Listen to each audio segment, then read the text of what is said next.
Welcome to this year's Thin Thinking Podcast annual healthy baking episode. Yep, we are here to mix up some mindful baking strategies that keep your health goals intact without losing an ounce of the joy of creating holiday memories in the kitchen. So, feeling the pull of the flour and sugar and those sprinkles and festive frosting, don't worry. I have got you covered. In this episode, I'm serving up tips to help create a weight-conscious baking mindset without losing the joy of the season. In fact, you will have even more pleasure because we're unlocking the secrets to celebrating the season without letting your waistline take a hit.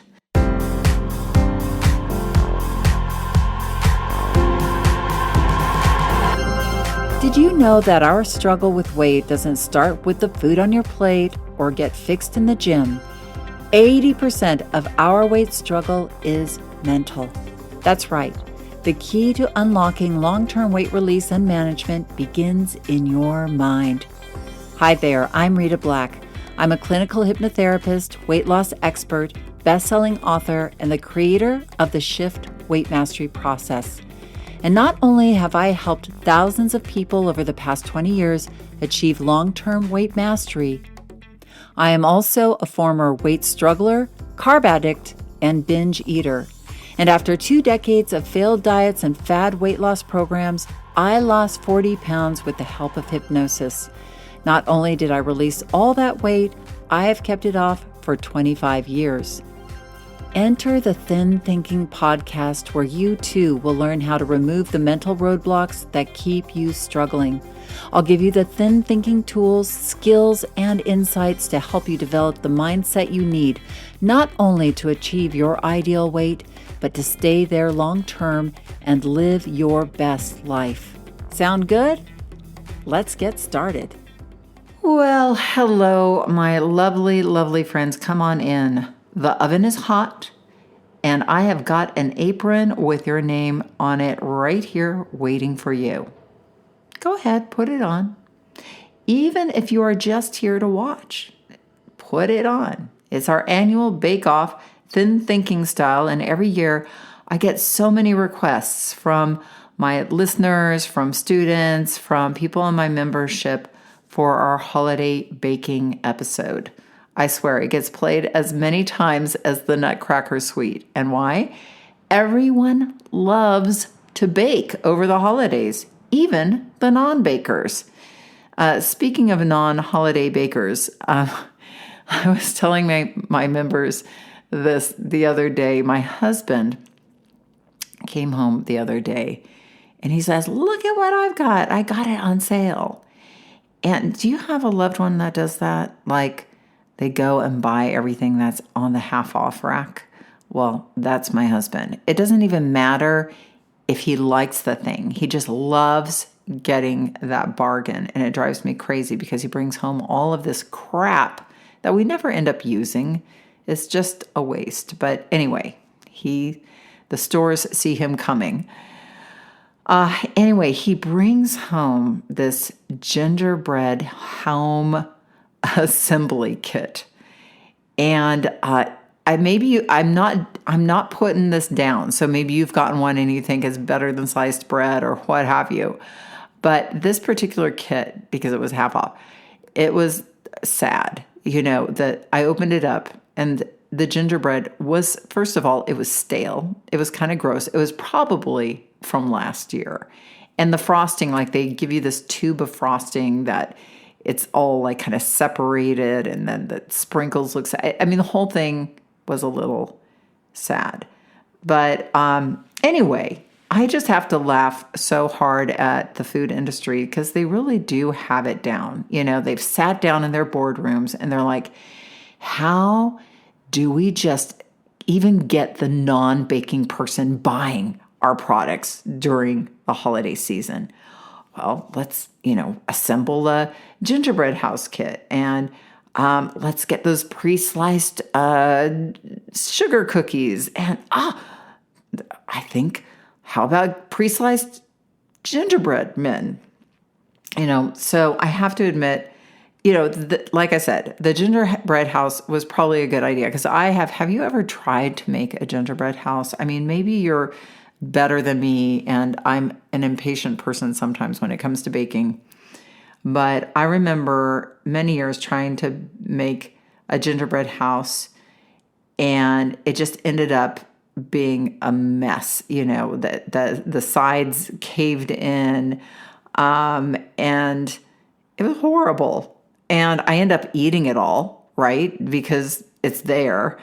And I even remember one year trying to did you ever try to do this? Make a stained glass window for your gingerbread house?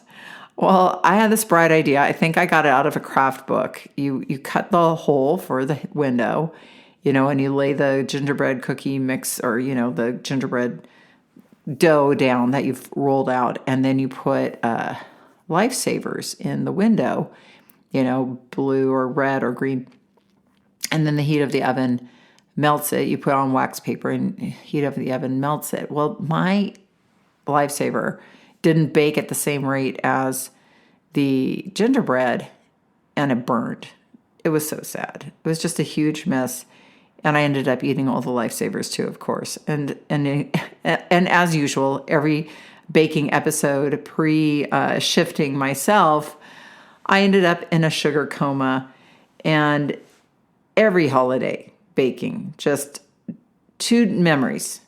One, being super excited about getting ready to holiday bake and anticipating eating the dough and the baked goods in limited amounts because every year I promised to be good this holiday and I thought I could handle baking without overdoing it. And then every year overeating the dough and the baked goods and feeling horrible. And then the second memory was feeling horrible, ending up in that sugar coma. And so you're in this sugar haze, but then you're yelling at yourself. So it's horrible. You're in this self-induced coma, but also yelling at yourself and then just continuing to eat my way through the holidays. So having said all this, if you haven't joined me for my free online masterclass with weight hypnosis, don't wait till after the holidays. Get it now. Go and join. It's free. It's online. You can sign up. It's so easy. And get your mindset in a good place for the holidays and beyond. Don't put it off until New Year's because you're going to feel like crap again. Don't do that to yourself. Break those subconscious overindulging patterns that can really spoil the holiday buzz. And the link is in the show notes. And now let's dive into this episode. And I dedicate this episode both to the holiday bakers and the holiday non-bakers alike. Let's create a magical holiday where we are mindfully baking and enjoying the best of the season. As someone who has kept 40 pounds off for 28 years, and I've changed my approach to holiday baking to be more mindful and healthy, so I can enjoy baking as well, but just not end up on the couch in a hypoglycemic state or gaining 10 to 25 pounds over the season like I so easily used to do.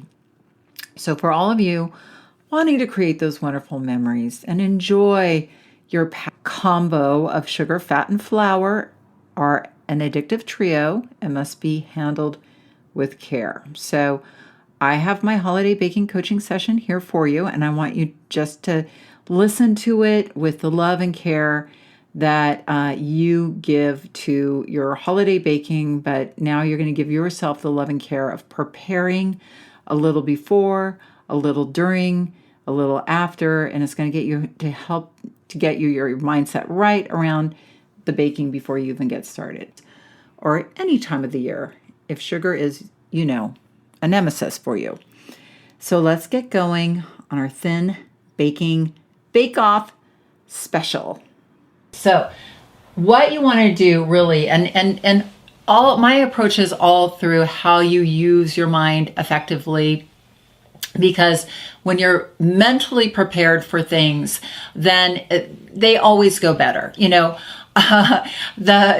you don't have a plan, the world has one for you, and the holiday baking world, it is not a slimming plan. So you want to be prepared before you head into your holiday baking.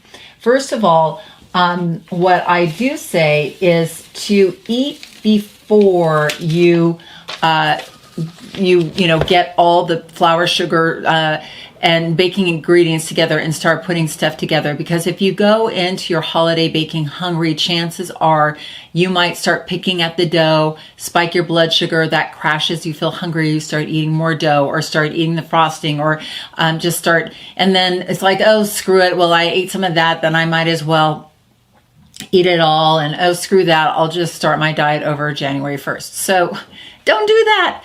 But just start with eating some protein before you head into it. Protein's amazing because it just really stabilizes your blood sugar insulin levels. Whether it's eating just some yogurt or it's some piece of cheese, or if you're vegan, making a nice vegan shake that you can just sip through your holiday baking.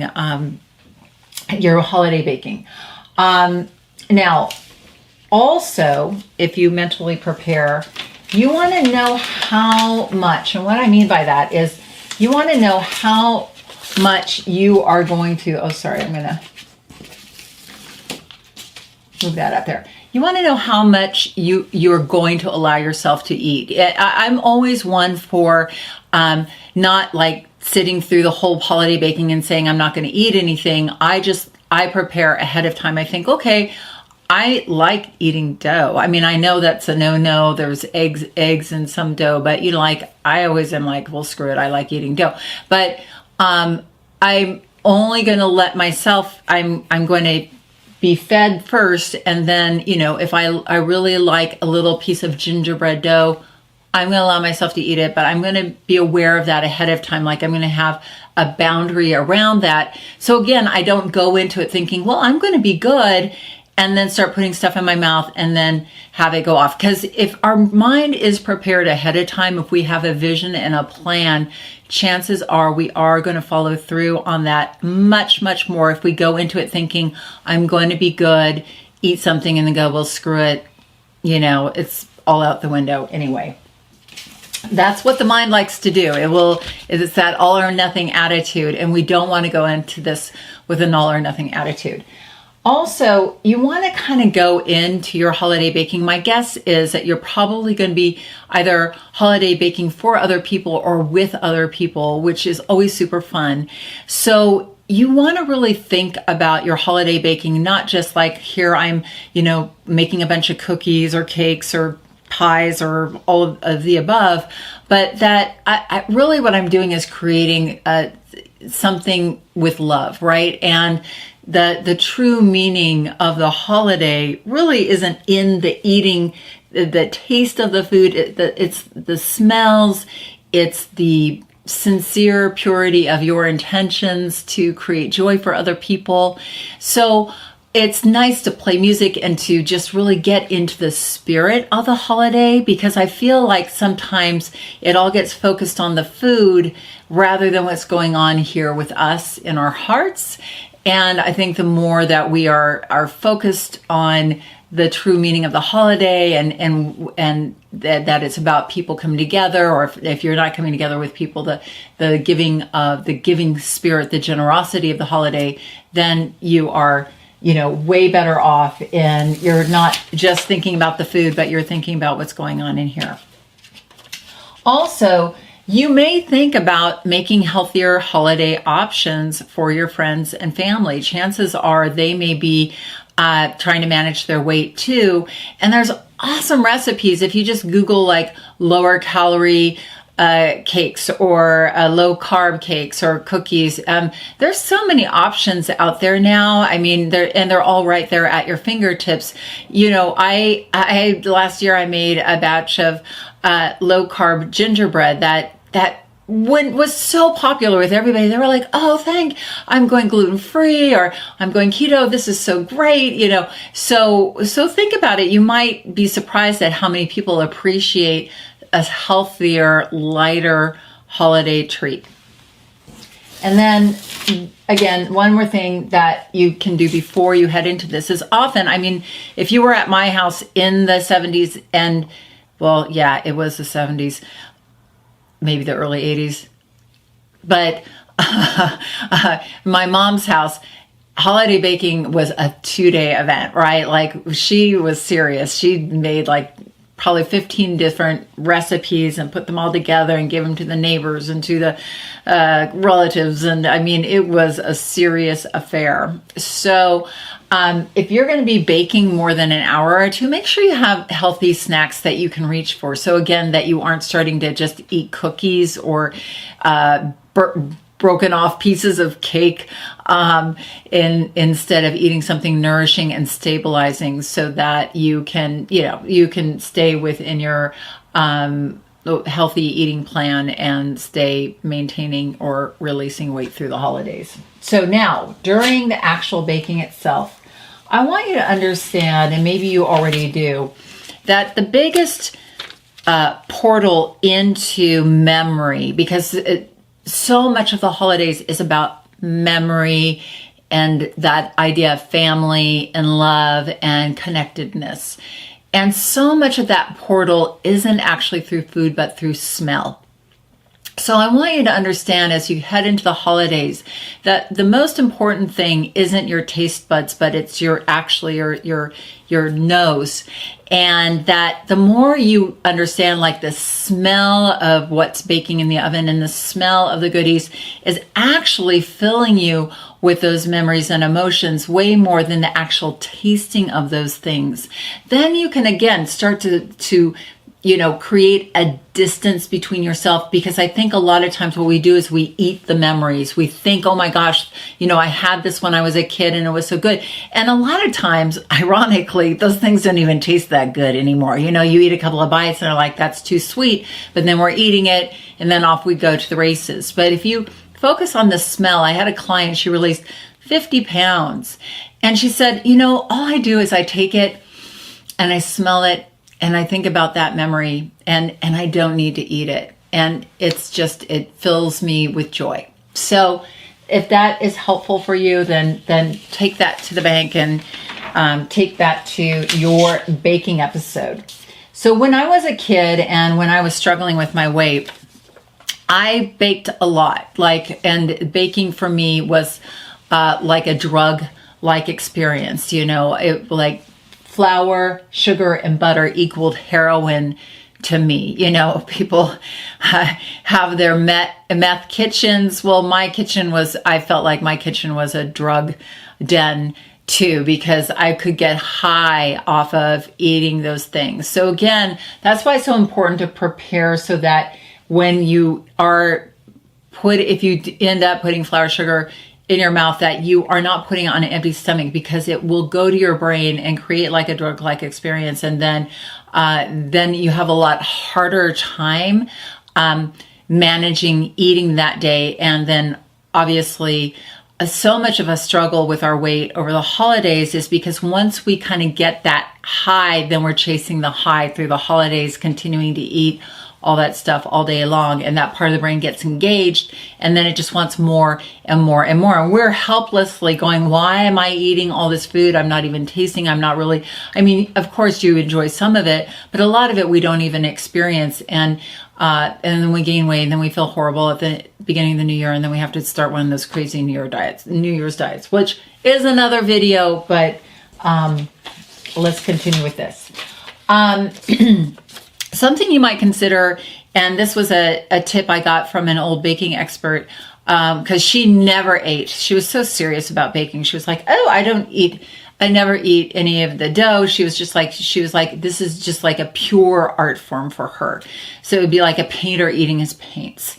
So she always had a glass of hot water that she would wear plastic gloves, and she could dip her hand and, wipe off, or dip her knife if she was like frosting cookies. And instead of licking the knife, which is what I love to do, she would dip it in the hot water, and then she would have a towel and she would just wipe it off, so that if she was going to paint, like a frost a different color, like gingerbread cookies or something, she wasn't, it wasn't getting messy and then licking hands and all of that kind of stuff. So that is also a trick that I learned from my old mentor. And while you are baking and making merry, Please put on some amazing music and sing and dance while you're doing it, because that is the joy of the holiday. You know, that movie Elf that everybody loves. Well, I just think about being an elf in the kitchen and kicking up my heels and dancing and or listening to the Nutcracker Suite and pretending I'm a ballerina. And that way you're moving, you're getting exercise, and you're baking. And when you decide you're going to eat your treat, like let's say you bake a batch of cookies and you've planned, like, I'm going to sit down and eat a gingerbread cookie. Don't eat it standing up mindlessly. Sit down, enjoy every bite, be conscious and mindful so it means something to you and that you really experience it, versus like, well, I didn't even taste that one, let me eat another one. Now, afterwards, this is very important, because this is going to make or break your baking experience into the future as far as what those baked goods are going to do. So here's the thing, like, stimulus control is 60-70% of weight management. If it's not in your environment, chances are you're not going to eat it. So baking a bunch of cookies and baking a bunch of holiday goods and having them out on the counters and in the, right in your eye line, you're going to have a relationship with those cookies, because they're going to call your name. They're going to be like, every time you walk by them, you have to have a conversation with yourself in your mind, like, am I going to eat it? Am I not? And they might say, come over, we're so cute. We just, I'm a little gingerbread man, and don't you want to eat me? Like you're always having to manage that. And what happens is we're stressed over the holiday seasons. Our willpower is very low during the holiday season because we're so stimulated. So chances are, if it's out and about, it's going to end up in your mouth. So please pack things up, put it away. I mean, hopefully you're baking stuff not just for you, but for other people, and that you are going to wrap up and, take the things and get them out of your house, leaving just a few for you that you can, eat. And I am always one for, choosing a couple of holiday treats that I'm going to really enjoy and have. And then, because I don't need to eat everything in the holiday season to know that it's there, like I don't need the candy canes because I know what they taste like. I'll choose a couple of things, maybe some gingerbread, maybe a couple of my like favorite holiday treats, but otherwise, and then have a couple of servings of them. But otherwise, I don't need to eat my way through the holidays to know that I have had the holidays. In fact, I am happier, more connected to myself, managing my weight and not feeling deprived at all, but feeling like I'm thriving because I'm not stuck in that coma of sugar, flour and butter, which can really put you in a comatose state and make you feel bad and unhealthy and really, really bring your holidays down, really. So don't think deprived, think thrive. And after you are done with your holiday baking, please rest and take care of yourself, because when you're rested, you're renewing your willpower. And my famous 3-bite rule, that's something that I think you should know about. If you don't, maybe you do. If you know me and know my stuff. But the idea is that after 3 bites, our mouth experience goes from 90% down to 20%. So most of these holiday baked goods, we only really need 3 bites of to really know, like, oh, I remember what grandma's fruitcake tasted like. Yeah, that's good. I only need 3 bites, Oh, I know what fudge tastes like. Okay, that's good. I got that down. So, eat the 3 bites, enjoy them, be mindful about them, but then maybe you don't need them anymore.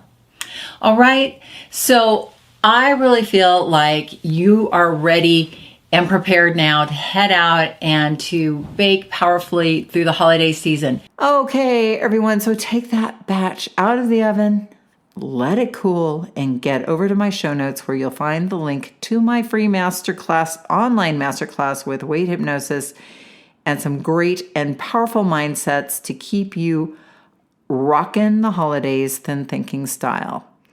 Have a great week, and remember that the key, and probably the only key to unlocking the door of the weight struggle, is inside you. So keep listening and find it. I will see you here next week. Thanks for listening to the Thin Thinking Podcast. Did that episode go by way too fast for you? If so, and you want to dive deeper into the mindset of long-term weight release, head on over to www.shiftweightmastery.com. That's www.shiftweightmastery.com, where you'll find numerous tools and resources to help you unlock your mind for permanent weight release, tips, strategies, and more. And be sure to check the show notes to learn more about my book, From Fat to Thin Thinking, Unlock Your Mind for Permanent Weight Loss, and to learn how to subscribe to the podcast so that you never miss an episode.